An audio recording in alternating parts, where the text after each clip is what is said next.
Hi, I must say good evening. I'm Daniel. I'm very happy to be here. I'm grateful that I can talk to you about this topic at the code.talks conference in Hamburg this year. And first things first, you are my hero because the weather is sweet out there and the sun is shining and you stayed because you're interested in what can I tell about Tensorflow and for janitors. First things first and second things second, who remembers here Corba? Okay, it's good. Who remembers soap? Oh my God, I'm home, thank you. So where I'm coming from, this is the most important part. I'm doing startups for 18 years now, and I'm doing data for 8 years. So I'm a pretty old bloke, and I read too much Gartner reports in my life, so I don't get overtly excited about the JavaScript framework of the day. Let's give it like that. So I'm trying to give like a, real understanding of what's happening, and I'm looking for feedback if I should add something or remove something. I'm not a Superman, so I'm trying to find a best way to give a crash course on why I think that TensorFlow is interesting or important, whether it's a hype or not a hype, and being slow, old, stupid, and lazy.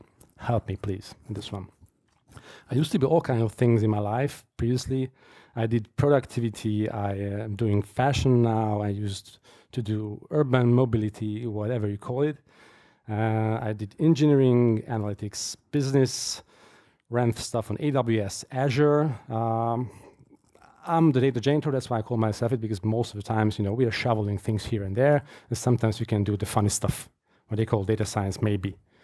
And what this talk is about is really whether this thing is a hype or a real thing. Everybody's talking about deep learning. What you can do or can't do with it, or should you actually touch this? I don't try to solve the question of world peace here. I'm not trying to sell you anything, but I would touch base on why I think maybe TensorFlow is a good product. Generally, I don't endorse products. I don't think that Google makes good products, but I might say that this might be an example of they managed to do that. So whenever a new thing comes in, everybody's like inventing new jargon, so we can't understand it. Actually, this thing is not so new, so I start somewhere in the past. I went to university in the last century, let's leave it like that. And even there, this was part of the curriculum. It was called Artificial Intelligence. It's written in Hungarian because I went to university in Hungary. And yes, at that time, artificial intelligence was ending up in like funky theses, but there were not much practical use. Still, I think this is the most compact way of putting it, what we are thinking about what it's doing. It evolved a bit here and there, and I think if we get into like more technical details, again, trying to just generalize a bit and also compact it, this is a mathematical problem. We try to solve this. Typically, we do this. Typically, we do some kind of regression. We try to optimize some kind of cost loss function. We believe that there is an n-dimensional hyperplane, and we know some dots on it, and we try to figure out how to optimize for some kind of a outcome. Okay, again, first things first. This is a neuron. Most likely you know what is this. It has some inputs. You have lots of that in your brain and your body. And if these inputs are doing something, or good enough things, or enough things, then it might give an output or fire an axon. We figured back in, I think, 48, maybe, that this should be, 58, that this should be kind of described as a simple linear model. We got lots of inputs, these got weights, and we sum these things together, and if there's a threshold and it reaches a threshold, then boom, there's going to be an output based on the inputs. I tried to add some words here with bold here and there, which I think are the most important part of the jargon.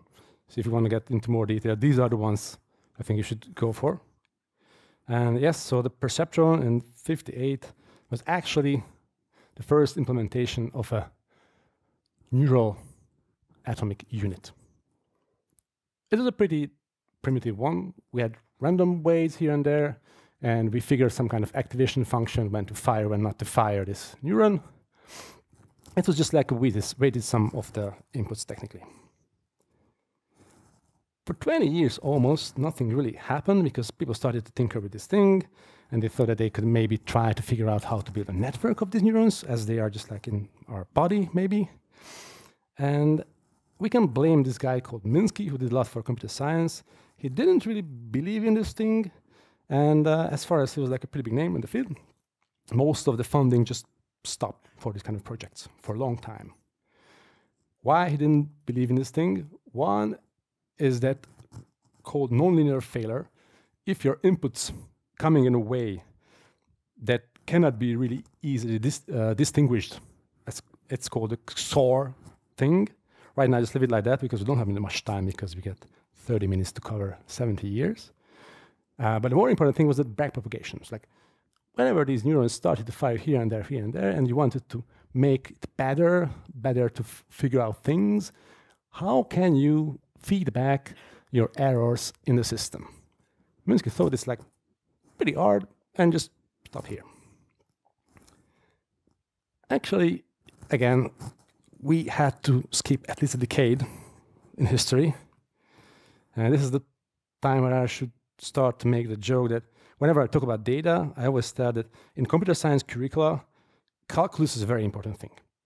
But almost never use it every day when we do some programming. But for instance, statistics is somewhat a marginal thing. In the recent years, it changed a bit. But finally, we found one reason why we learn calculus. They were just thinking that maybe, if the activation function is differentiable, then we can start to think of the derivatives and actually try to figure out how to backpropagate these arrow things. And with the chain rule, we can actually blame all the prior layers and just figure out where we made errors here and there back in the time.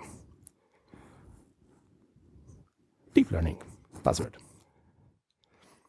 What is deep learning? What's it good for? Believe me, we're gonna use all what I was talking about beforehand. So actually, this is like the use case. If you are doing programming, we always meet these use cases. That's why we're doing things here. So it seems like that actually helped us solve a lot of problems that were pretty hard beforehand.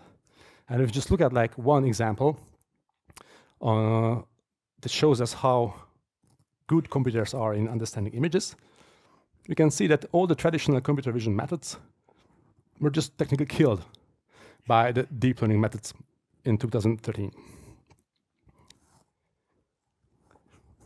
Actually, this is the most simple way to put it.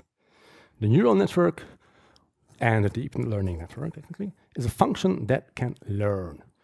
It can understand this digital blob and can transform it to a word we call cat, with lots of layers in there.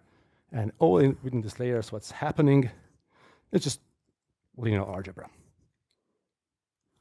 We don't really understand the brain, but even this setup that actually can understand a cat is somehow modeled on the parts of the brain what we use every time, even now myself, to figure out what we see from all these dots there's going around within our eyes.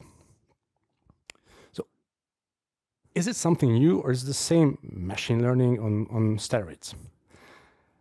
Actually, it is, because all the components are the same, just bigger, brighter, or deeper maybe. So deep learning networks are neural networks that have more layers. The weights not just can be like numbers, but maybe n-dimensional arrays. And we as programmers are helped in a lot of way to figure out how we just activate things or backpropagate errors. And we can do it in a high-level way, maybe. And finally, everything happened in Canada. They didn't make much money out of it up until now, but as far as it became like the backwater of computer science, they kept tinkering with this. And one of the major guys in that was Geoffrey Hinton. And he was thinking a lot that why we had to wait almost 5 decades so that it actually happens in real life.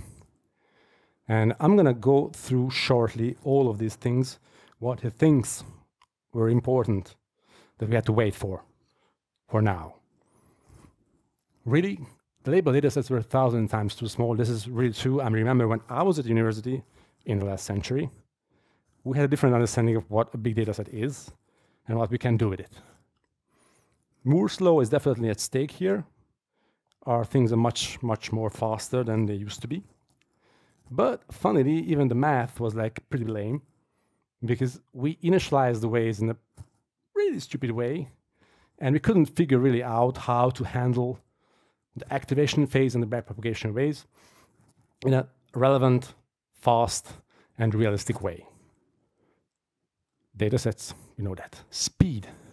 You know that, but it's very important to remember that GPUs changed everything, technically. Up until we had GPUs, we used CPUs to calculate all this linear algebra. And it took weeks and months to change something, like a neural network. But these days, it takes more like hours and days. And while this is very highly parallelizable, they are very good friends of us. Weights. I promise that I will not go deeper than this because it's going to be slightly frightening.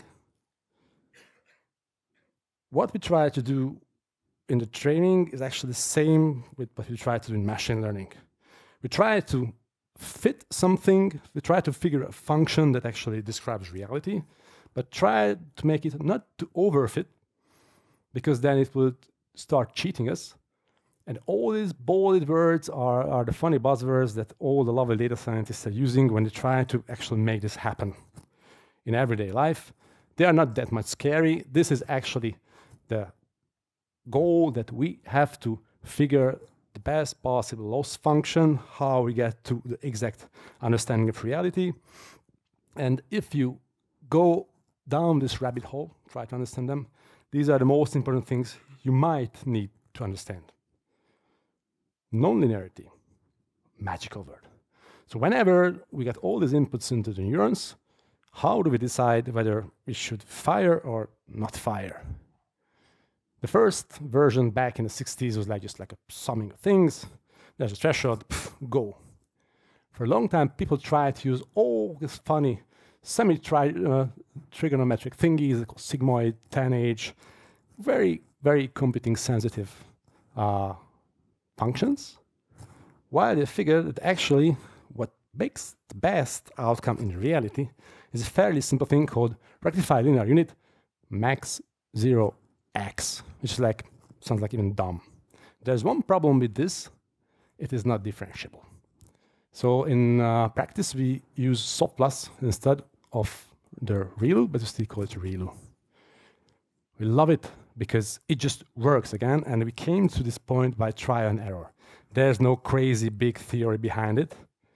We waited decades to figure this out, actually, and it just works. This is the most informative image of all the basic architectures we have in neural networks. And I chatted for a long time, 2.5 hours with a friend of mine who's doing this for 10 years, and he just admitted it to me that we don't know nothing. Everything what we have up until now in terms of architectures are just the outcome of a lot of trial and error, trying things out. There are some possibilities that maybe even computers can generate neural network architectures. That's still a work in progress. But up until now, this is like a lot of manual tinkering. Typically, we can talk about spatial architectures, which try to understand typically images. They are called convolutional neural networks. Well, back in the times when we used like traditional computer vision, it took a lot of manual thinking also to figure out how to understand the pictures. Translations, rotations, scalings were pretty hard to handle. And a Canadian, lovely guy, Jan, got into this even back in the last century. And he proposed that maybe we could try to construct a neural network in the similar hierarchy what we have in our neural cortex. It sounds a bit like tripped up, but it seems to be like working. So actually what's happening is that there are different understanders that can understand features of the image, and it kind of scans through the whole image. And this ends up in a pretty effective way of extracting features of a picture. We can talk about temporal structures. Those can somehow handle the concept of time. And it's very important because the time is handled in the way we humans understand it. So it's linear and it's going forward. It's kind of an implicit thing, but it's very important. So these time-driven neural networks, actually, what you have in a picture, are trying to, again, simulate the way our neurons process information. Some of them can be stateful, even remember things. Some of them actually can forget things. Again, we are trying to mimic biological behavior in a very primitive way. We're really just at the start of it now. Third big blob of architectures that I find important are the autoencoders. They are typically shown on the billboards as things that can, autonomously drive a car. It's more about that we typically, unsupervised, try to put them in an environment, be it a game, driving an auto, flying a drone, and we expect them to figure out what features, what parameters make it happen, what we want from them. Now we get to TensorFlow. Most of the things happened in the last decade regarding neural networks and typical deep learning. So there are a lot of contestants here, mostly coming from the academia, and TensorFlow is definitely not the first in the field. People tried different ways of approaching the problem. Some compiled these things to code that can run. Some frameworks worked in the way that you have to configure things and then it just magically did its stuff. But what we can tell about them, most of them, is that they are horrible in production. I really try to ask you to, if you never did this before, try to set up Coffee on any platform. You can't even find a working tutorial that describes the steps as they are actually in real life. Why TensorFlow is just a 2-year-old product? It managed to provide something that's like an end-to-end solution. That's pretty bullshitty buzzword sales talk, I'm sorry. But the code runs on DSPs, and from DSPs up to like the specialized hardware that they only have, the TPUs, we can't have them. And it runs on desktop, runs on GPUs, runs on Raspberry Pis, wherever you want it. It's a pretty good binding to, right now, 6 languages. And they managed to make it really, really, really fast. I think the liaison with Python is a really important thing. Python is the main language of TensorFlow. It's actually written in Python typically. Because I think Python is a lingua franca for data in a lot of ways, because even people who don't program in Python can understand. It's easily readable, easily writable. If you need more juice, you can turn to PyPy and it will run faster. But they got also these things right with Python. If you work with data in Python, you know that the API stability is something of a thing that you don't really rely on. Things just come and go. They are very, very anal about that here. Also try to come with a NumPy ideas of things and all the metaphors. And they adopted 2 high-level APIs from the outer world. One from a competitor, Keras, and one from the DeepMind team, who I think we could trust that they are knowing what they are doing. TensorFlow is open source for 2 years now, and this is like the most popular related repository with the deepest embedding in the community. The numbers are from today, so they are real and didn't make them up. It has the best tooling, and I think if you're a developer, tooling is something that makes your heart really thumping. From feeding it with pipelines up until serving it with TensorFlow serving, you get everything. You get visualization tools like embedding projector. You get even a playground for us janitors who don't really work with deep learning every day to understand what's going on. And if you want to go hardcore, you can supercharge your code in a special way, compile it to specific hardwares to make it very fast. You can debug it. And besides already having a serving platform, it actually has, like, they don't call it a platform, but they're going to have like a new platform and also an Android-specific, even faster version. Why I think this is a good product? Everything is written really here, and I would say that this is just like a textbook. All the bullet points are textbook choices, but rarely people do that. So they managed to find a language that has a really good learning curve, even if you didn't use it before.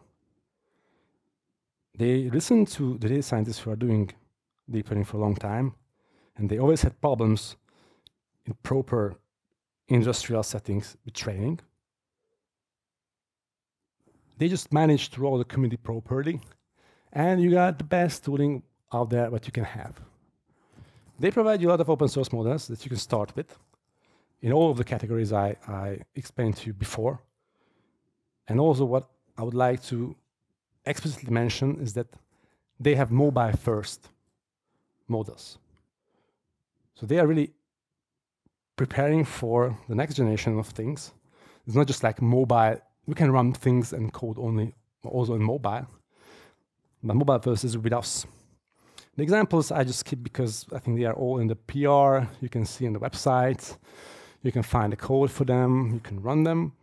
It's not anything special. But again, just reflecting why this is a good product. Don't lead the pack. They were, I don't know, the fifth, fourth biggest one. And they learned from all the competitors, and they cherry-picked the things that people are really liking. No invention here. It is really an end-to-end thing that you can use in production. So if you have a code that's running on your backend, most likely not in exact duplication, but you can deploy the same from the same code base to end devices if you want to or if you have to. The ecosystem with the tooling is unparalleled, I would say.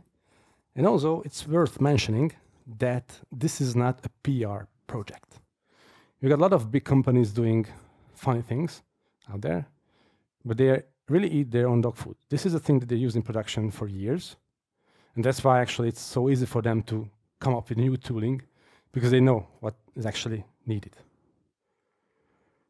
What comes next is the part where it actually gets really exciting for me.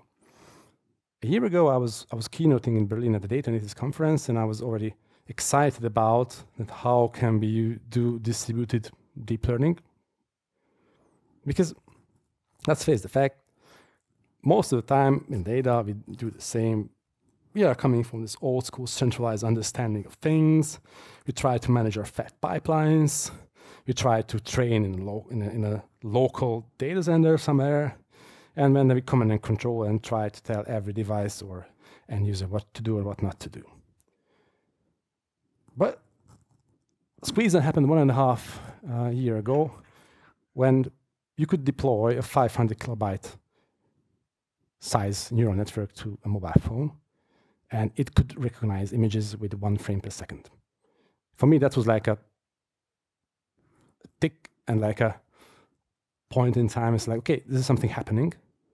And then I started thinking that if we just really stop building these fat data pipelines and we keep the models locally, we pre-train a model, we install a pre-trained play model in a model in an end device, and then we retrain locally, and we just try to somehow summarize or figure out the difference of the different end device models, we actually save a lot of headaches in terms of efficiency, privacy, energy consumption, whatnot.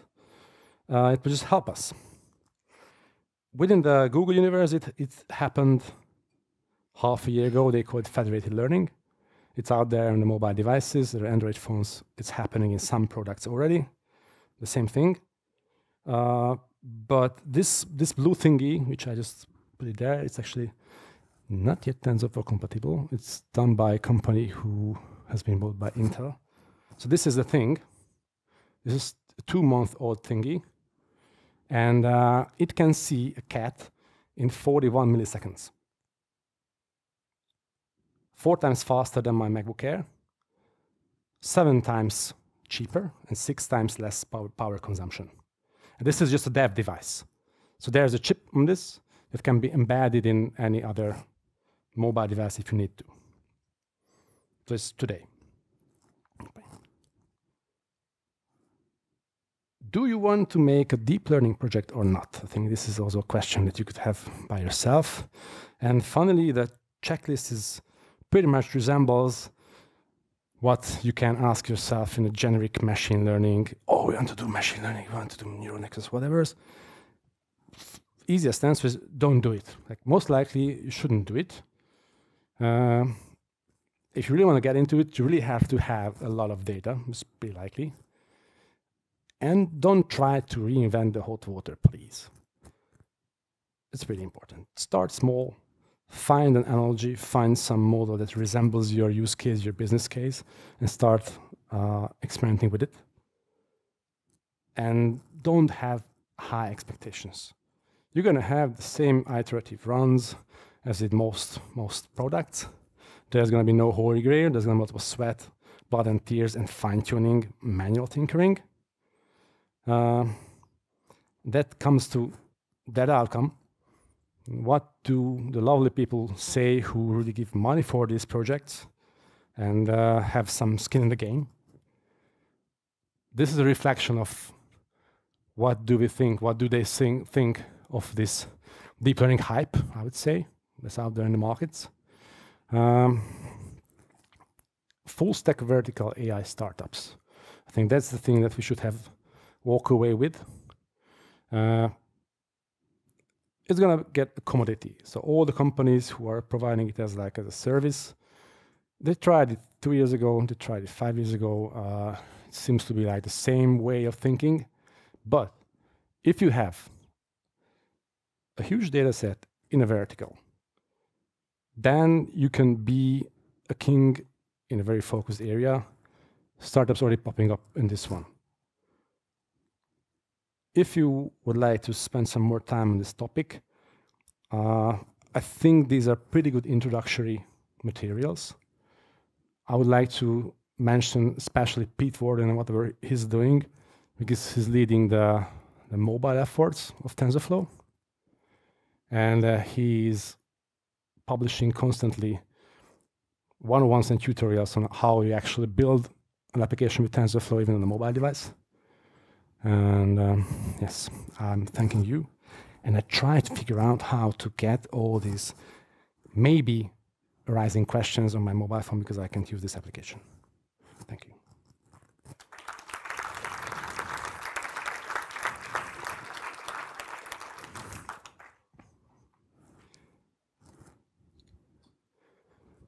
Yeah, I'm offline, it says. So if you might have any question, please just ask me face to face or throw me a bottle. It's okay.